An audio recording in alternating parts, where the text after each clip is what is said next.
If you are a fan of the character of Abomination, Emil Blonsky, and we're hoping to see a lot of him in the MCU, well, we're still going to see a decent amount of him in She-Hulk, but we could have had a lot more.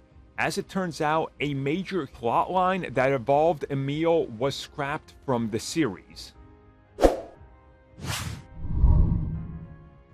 So this comes at us directly from Disney, where they were actually talking about the development of the series with creators and people involved with the series, like the actors, for example. And they talked about the initial pitch for the series, and obviously that was 12 episodes, but then it got shrunk down to 9. And we've been wondering, well, okay, what exactly was in those leftover episodes? Because you cut down like a good amount of episodes, right? 3 episodes is pretty big. We can all agree on that, even if they were like 30 minutes a pop, or even 20, that's still an hour worth of content.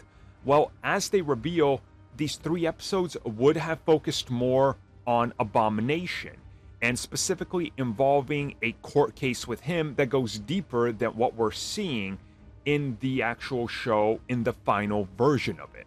Now, we don't really have any idea, obviously, and they probably will never fully reveal what exactly everything they cut is, but it could be a good guess that maybe some of the bigger factors of things happening in the MCU came into play.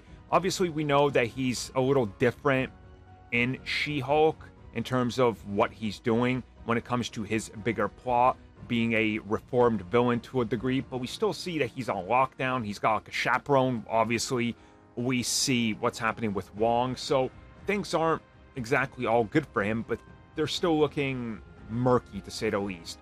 I'm gonna guess that there was a lot of stuff happening with Abomination that would have probably pulled in the Sokovia Accords, because very early on there was rumors that they were going to play a bigger role in the series, and they even said that initially the Sokovia Accords got scaled down in She-Hulk, and scaling down and then also scaling down and cutting Abomination stuff kind of goes hand in hand, if you just ask me. Again, I'm just trying to connect the dots here, but to me it seems like that's probably what happened.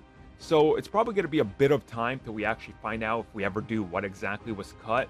But for fans of Abomination, I mean, at least I'm one of them, it kind of bums me out because I really like that character, and I like what kind of huge change they're going for in She-Hulk.